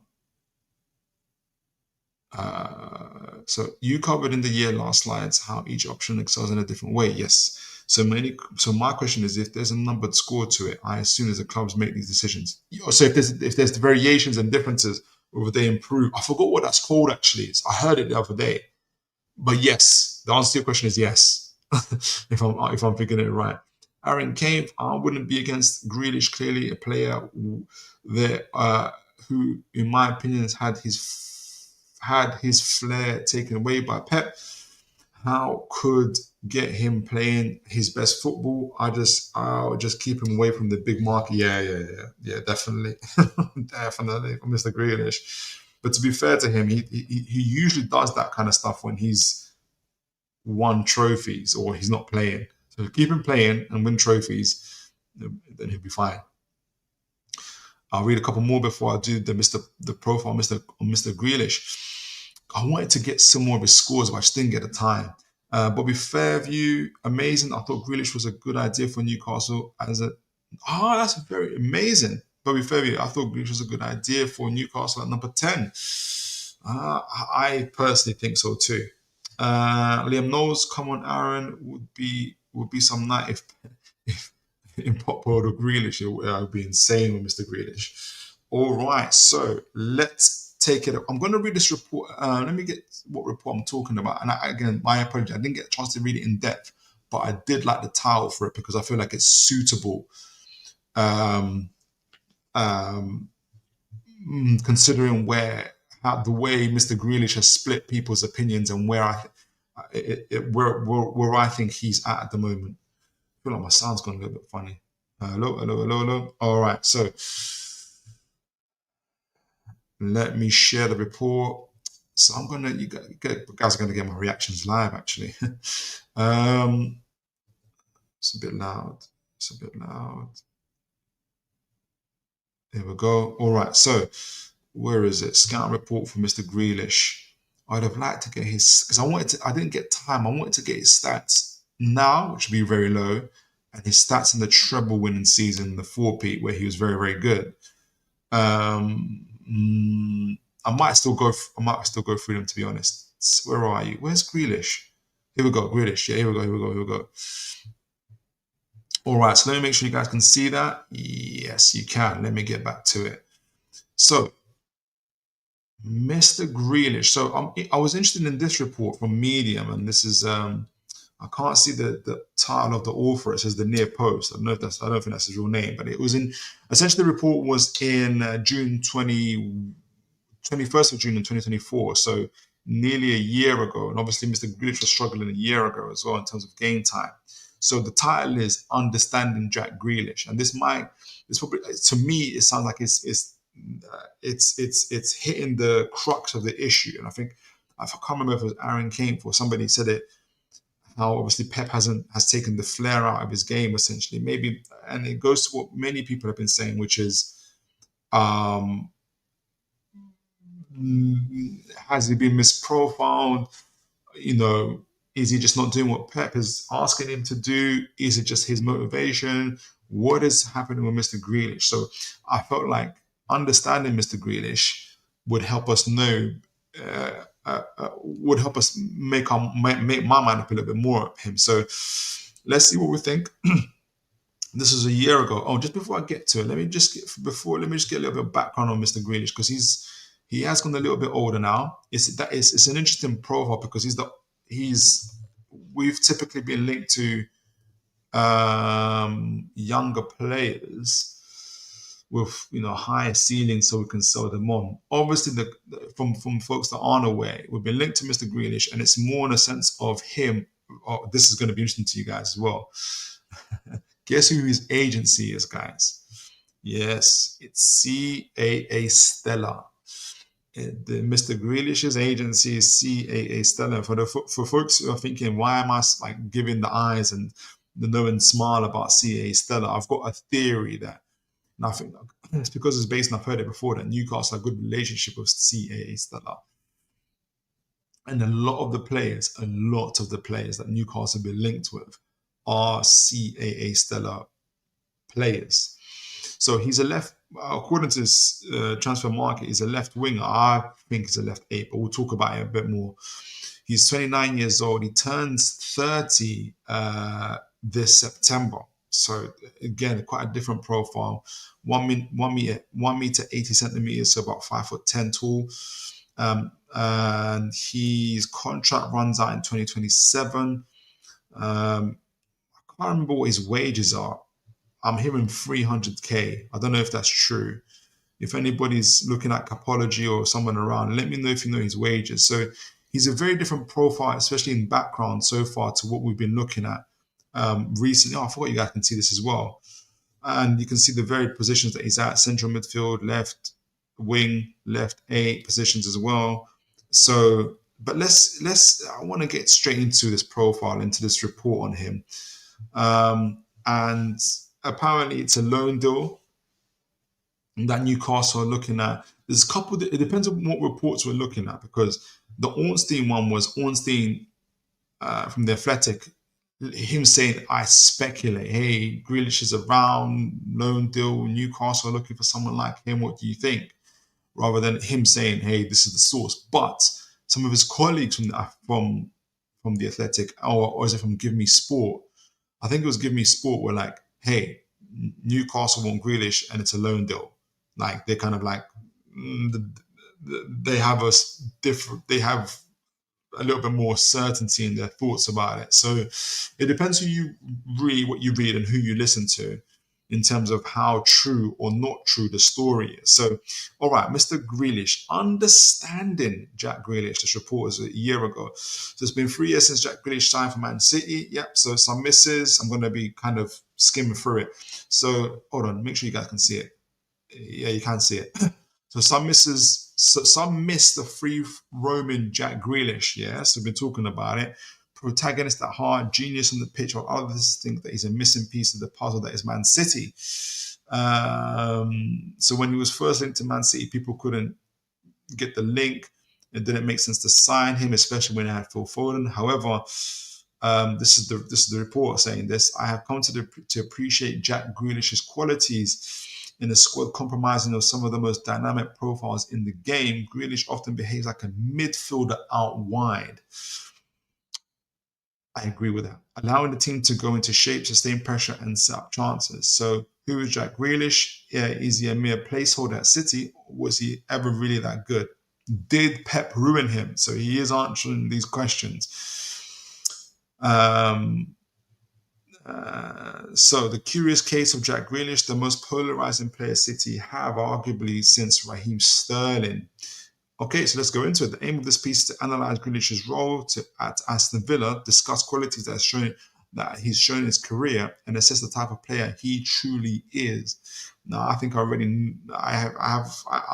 if for the guys that watch the show on Tuesdays, I would, before I even read this report, I think Jack Grealish is very similar to what we talked about with Mr. Ramsey and Mr. Kulusevski, though I think he being Jack Grealish is the more evolved version of these guys, the more complete version, which is a creator, someone that would a playmaker, someone who's very good in possession, receiving possession in the final thirds, especially. Probably wins tons of fouls. Between him and Bruno Guimarães, it will be a competition as to who wins the most fouls. I think he's the passer before the pass that creates the goals. I think just similar to Ramsey to Gordon and Kulusevski will be to Isak. Jack Grealish does not want to be the guy that is responsible for goals and assists, though he wouldn't mind them. He would provide the ball that gets to the guys that create the goals and assists. So in this case, he'll be on the left side, on the left 8, playing next to Gordon and freeing up Gordon. And for the guys that listen to the Tuesday show, you'll know that there's two areas that Newcastle need to work on. Not necessarily bad at, but need to work on, which is one of them being offensive impact from the midfield and defense. Speaking more specifically to the midfield, where I think Jack Grealish would play for us. I think he'll play in the left 8 for us. He would help bring up the ball either through passing, ball carrying, and get it off to Gordon, allowing Gordon to be in higher positions up the pitch and to create more danger and bring up our goal efficiency, bring up his GA as well. Also, I think, before reading this report, is that I think he, being Jack Grealish, will help us in possession, especially against mid-block teams who we suffered a lot. If you guys remember, we've been the teams that we've been whooped by consistently. Aston Villa, although we beat them as well, but Aston Villa, Bournemouth beat us, got 4 points from us, but they whooped us at St James's Park. Fulham, who beat us twice this season, and there's another team, but I can't remember who it is. Brighton beat us once as well. But teams that have that's up in mid blocks and can shut us down in terms of offensive impact in midfield, have had a lot of joy. If you get players like Jack Grealish, you can hold onto the ball, win fouls, or turn the player and create absolute mayhem because of their dribbling, you alleviate the problem of the midfield block. So I'm not surprised that the stories of Jack Grealish are true. So I'm going to get more in depth into that as well. So I wanted to lay out my initial thoughts into that. So I don't think it's that wild, in my opinion, that Jack Grealish has been linked to Newcastle. So, it's actually good to see Villa fan here. I'm going to get to you as well. So I'll be very keen to get your thoughts on Mr. Grealish. Aston Villa, so where it all began. Jack Grealish was never truly an out-and-out midfielder, nor was he a pure number 10. Very interesting. Instead, Grealish's best football came from the left wing, where he would be allowed to drift centrally. So you can see his heat map over here. Hold on, mate. Again, here we go. Some personal observation. Grealish Grealish loves receiving the ball deep. In the final third. He is good at receiving in between the lines. Exactly what Newcastle are looking for. Hence why Cunha was a big factor, big player that we were linked to. But his preferred zones include deeper wide areas where there is existing space to carry into. Remember that goal he scored against, that's goal he set up against us when they played us at St James's Park, how he skipped past Trippier and then drove out wide and then drove centrally. That's what he loves doing. Runners. Grealish had target overlapping. Remember Target? Remember when Target was good? Grealish had target overlapping. In our case, it would be Hall or Livramento, but Hall mainly. Watkins in the box, that would be Isak. Traore or Isak or Gordon, or both. Traore with the occasional combination play. Grealish enjoys linking up with teammates consistently, using this to break down defenses and hopefully midfield blocks.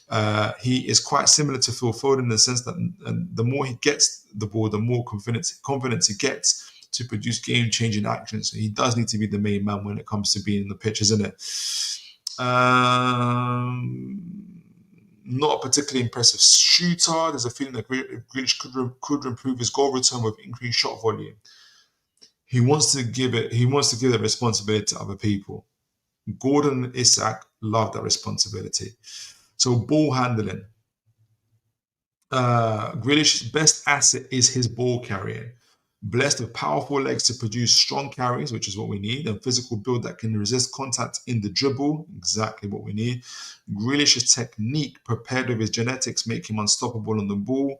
He thrives with responsibility, which I think Eddie Howe, if it is true that he's talking to him, will be saying, I want to give you a lot of responsibility in dictating the middle of the park for us. When just like Bruno does. When tasked to carry the ball out of the deeper phase, he's like a left midfield version of Bruno to me.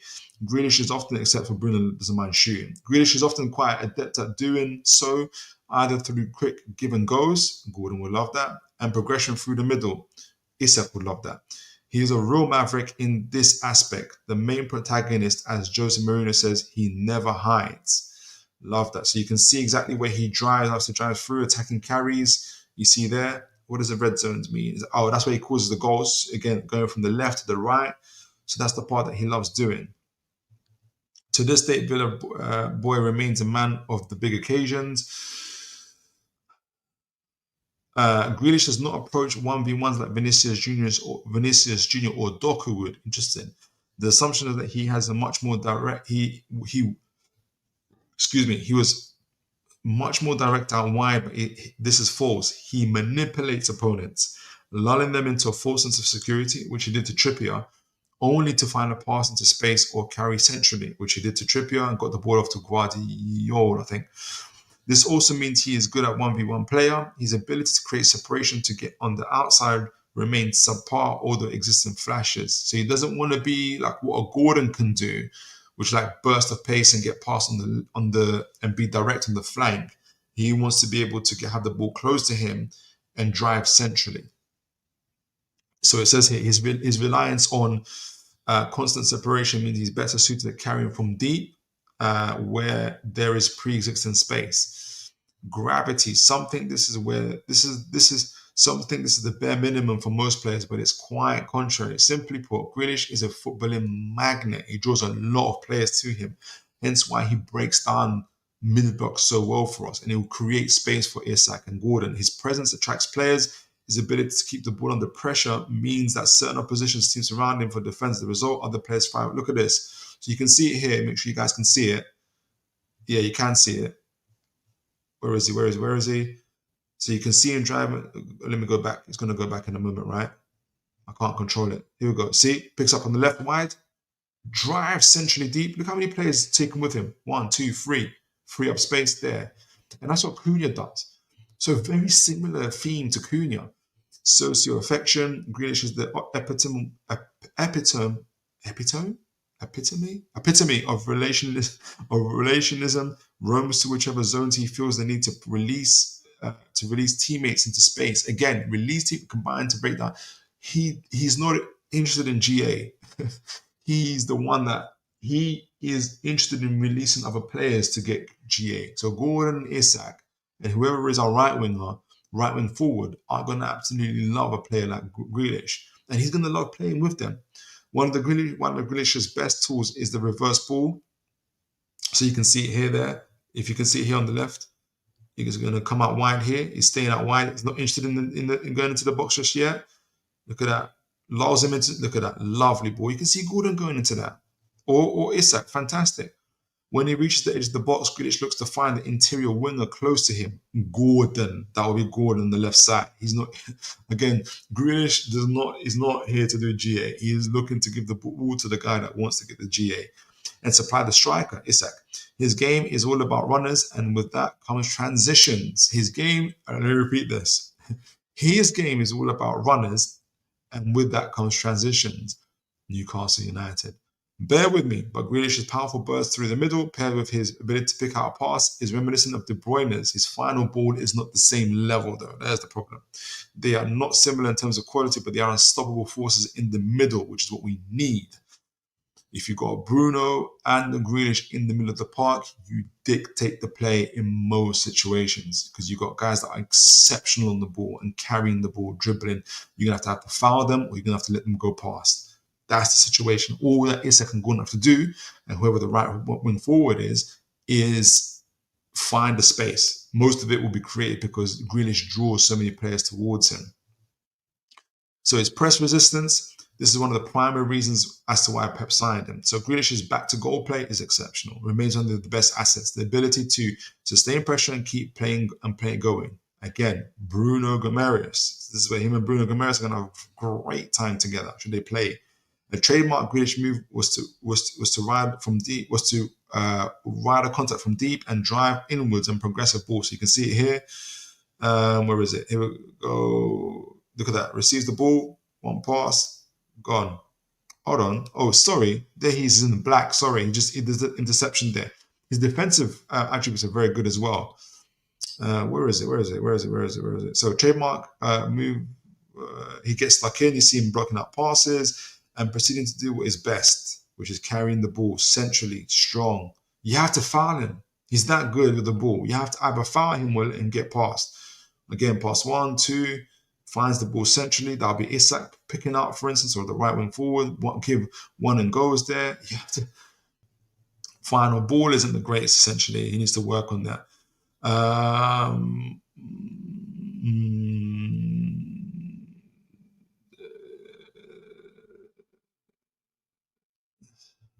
Whereas what they say about his final ball isn't the greatest, though he does get into, you see, though his passing range isn't too bad. You see him getting off there to Watkins. It's not De Bruyne-like, but not many people are De Bruyne-like, to be honest. That's his outswinger there. Oh, we saw that one. The occasional weak foot final ball, this doesn't happen as often, but it's equality that Grealish should explore with more confidence. So his weaker foot on his left foot is still pretty good, but he doesn't use it as much. I think Eddie Howe will encourage that. Some clips that might remind you of De Bruyne is that his pass there, let me see, to Watkins, picking up centrally. Watkins, I see him on the right there. That's a lovely ball. Some work there on the right. I think this is him on the right, guys.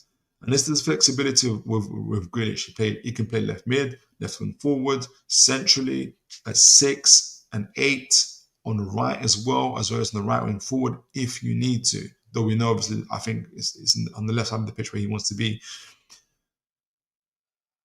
Space. This remains a huge red flag when it comes to Jack Grealish as a pure final third attacker. He does not create the necessary separation from the 1v1, so he wants to be very close to them. And shows little to no desire when it comes to making the run in behind in the final. He doesn't want to run them back. But guess who does? Gordon and Isak do. It's primarily why he's never much of a goal scorer.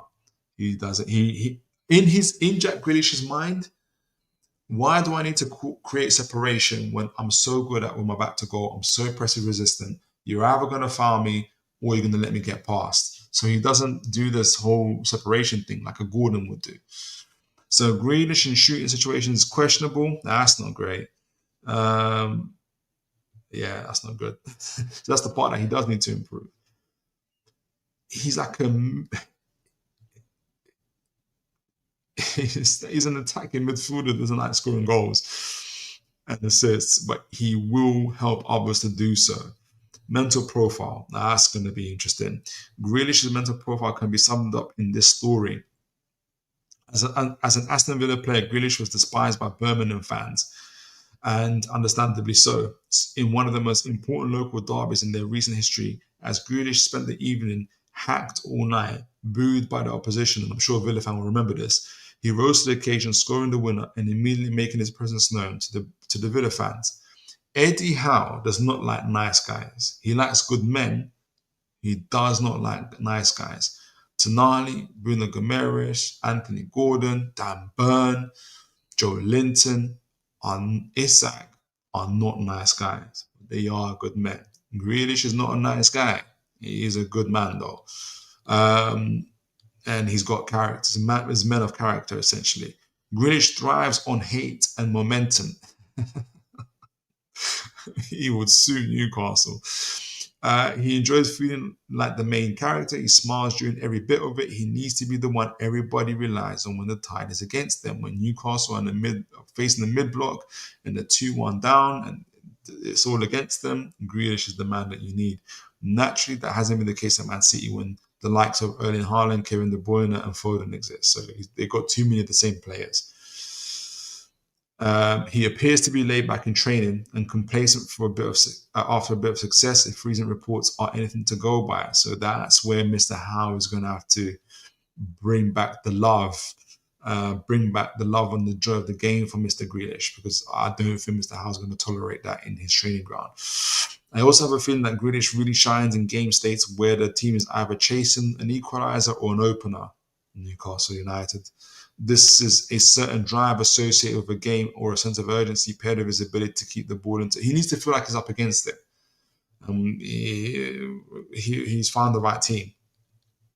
If it is us. So Grealish's best bit form of City is when he had something to prove. Yeah, that's true. Defensive work, I don't find Grealish to lack any sort of work ethic. That's true. His defensive stats are pretty good. He's willing to work track back, stick a foot in, or intercept the ball. Grealish is excellent when his team is facing transition, which Newcastle do a lot. He runs back to recover the ball. So if he's on that left, this would be a danger to Mr. Joe Linton if he wants to keep his place. If Jack Grealish comes back in, he shouldn't think Jack Grealish is just good on the ball.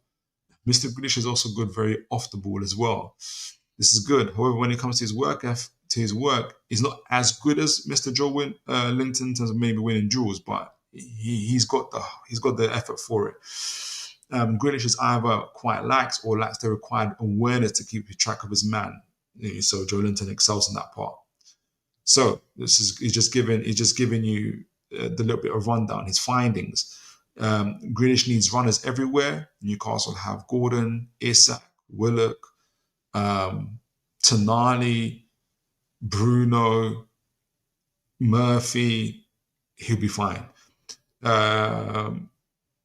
He's not a final third regular player. Grealish with existing space is a fine dribbler with ability to shift directions and manipulate opponents. Grealish is a high confidence player.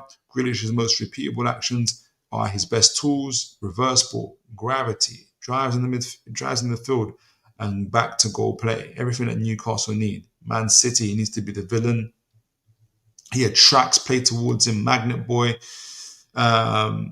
That's right. We're talking back him being able to attract. You can see it here in this situation as well. Him attracting the ball towards him as well, just by his presence. He did it for Real Madrid.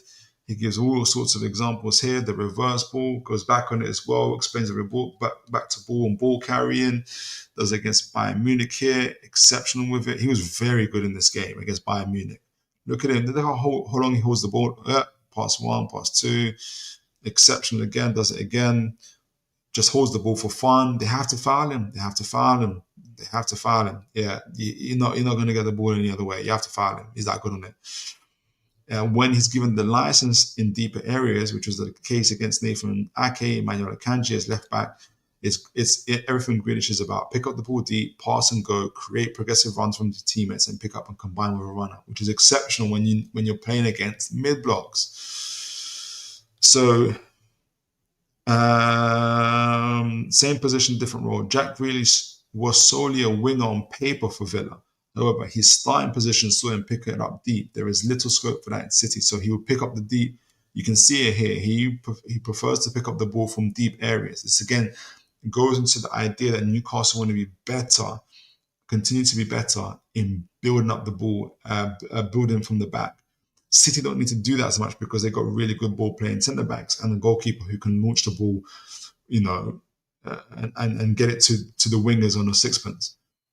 Grealish is out of the picture. Whereas for Newcastle, we would take a guy that can do that, especially when we're breaking down mid blocks. Environment change. At Aston Villa, Grealish played in a non-possession based system, Newcastle United, whilst also regularly coming up against teams that could give him space to operate.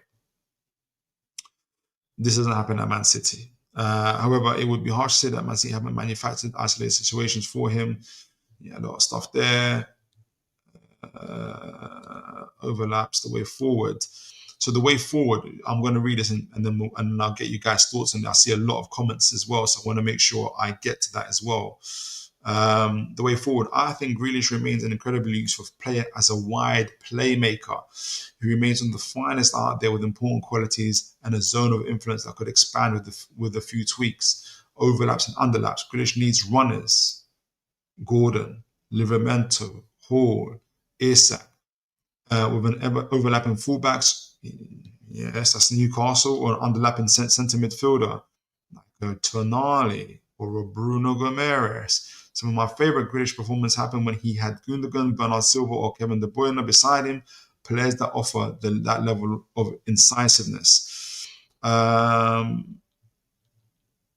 10, we talked about the number 10 role. An out-and-out number 10 role is something that would greatly benefit Grealish, coupled with his affinity for dropping team and general confidence, is a tweak that could see Grealish return as a high-quality volume creator he has at Aston Villa. But it's difficult when you got Foden there as well.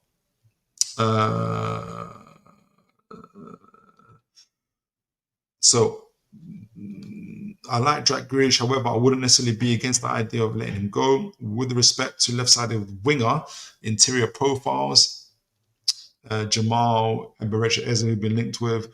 The blatant truth is that this is the very same Jack Grealish. Watch Grealish tape at Aston Villa when they were up against low blocks, and you will see the same player, reluctant to take a man on, someone who'd rather pass than dribble. Grealish talks about Pep here.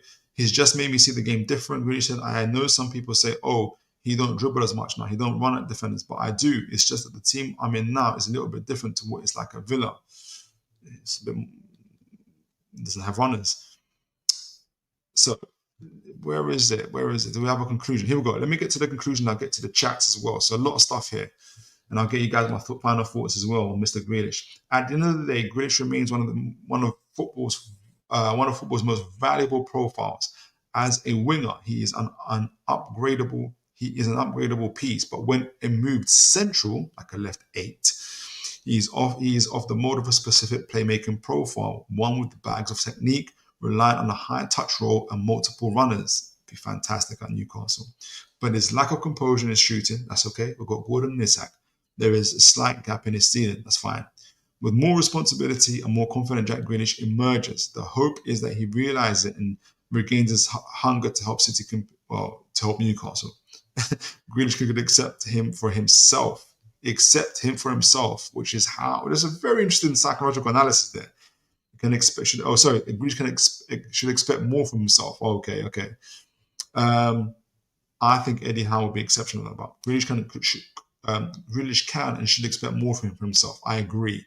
And I think Eddie Howe can absolutely help with that. So let me see what you guys say in the chat before I give my conclusion. Lots of stuff there. Adrian Pickett, give Grealish Miggy's shirt. Do you know what? And I think Grealish will take it. And he'll do it with an absolute laugh. He would absolutely love it. I think Grealish would absolutely take that shirt. I lost where I was. Here we go. David BHL Newcastle. Oh yeah, that's from the thing from Garcia. Yes, I read that. I forgot how it translates though. Apparently, I think it's something to do with Newcastle getting the thingy bobs, the clause, the release clause. Michael NUFC, just found your channel tonight. Oh, God bless you, sir. That's great. And subscribe. Thank you, sir. Thank you for subscribing. And folks, do remember to like, share, and subscribe. Got to shoot. Keep up the good work and look forward to your content. Thank you, sir. Appreciate you for that. Thank you, Michael. If you sell one of your wingers, Rashford would be a bargain. 40 million. I think Howe would be able to handle him. I don't want Rashford, Bobo, honestly. I also think the environment at your club would rub off on him or work for it. No, thank you. But I appreciate the offer, though. Aaron Kane, I'd rather go for Xavi Simons. The thought of him playing ahead of Tonali and Bruno Oh my goodness. I don't know too much about Xavi, so, but I'll take your word for it, Aaron. Bobby Fairview, that's a good age. Grealish brings a lot of big match and trophy experience. Exactly, which is what Newcastle are trying to do, trying to achieve. Villa fan, big up. Good to see you, sir. God bless you, Villa fan. What's your thoughts on Enzo Baranicchia from Valencia? I don't know much about him. I haven't seen him. Let me know what you think. I've only heard other like tacticos talk about him and they love him, but I haven't laid eyes on him, so I'm not gonna speak too much. Adrian, but I don't know if you've seen him play though. Let me know. Adrian Pickett, yep, okay, I'm convinced. Bring Grealish in. Fair play to you, Adrian. The Villa fan, I think Grealish is done personally. Fair enough, and that comes from a Villa fan. Do you think he's physically shot, Villa fan? That's a good question. I would say so, says Villa fan. That'll be interesting. I don't mind Grealish as long as he grows up. I think I almost don't want that. That's the goat father. God bless the goat father. I think we need. I think he is. Yeah, I see what you're saying. And the place to grow up is Newcastle. A lot of players end up growing up when they go to Newcastle. Tonali got himself married. Target got himself married. Bruno, Botman, all these type of guys. They came in as boys and became men. Mobile jog. I don't, man. Maybe it's the Arsenal in me, but I struggle to accept such talent under 30 is done. Under 30 is done. Oh, you mean like all the players? I don't think he's done. I don't think he's done at all. Yeah, I agree with you, Villa fan. Wobble Jog, excuse me. The Villa fan, what website is that?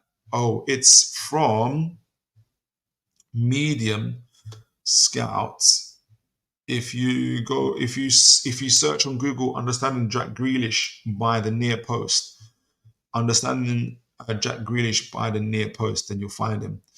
Goat father, Grealish is in the wrong era of football. Oh, that's a good call there. Arsene Wenger revolution. That's a good call. Aaron Kane, Jari Simmons is like Isak before we signed him. He's an incredible number 10 who's ready to leave RB Leipzig. He's got elite potential. I have to read into him and watch him. And I wonder who else. He's had a funny career from what I can remember as well with PSG and everybody else. Let me see if he's linked to him. If we're linked to him, I might do a scout report on him and see what you guys think. All right, so let me get to the conclusion part of the show. Guys, we did a match reaction to the Chelsea game where Newcastle played exceptionally well. Obviously 2-0 victors, had a really good pressing style, and I think Eddie Howe showed his tactical genius. We did the match preview for the Arsenal game. Styles make fights is essentially what I think, and why I feel like we have a good chance of winning the game. I gave a score prediction of 2-0. There was a few people that gave a 2-1. A few people gave a 1-1 or a 1-0. But it's all to play for, obviously, against Arsenal. We did a scouting profile for Mr. Joan Garcia, who's been linked to us this today, as well as Matt Kobel. It's not Max Kobel. I forgot his first name now. Mr. Kobel from Dortmund, and obviously James Trafford.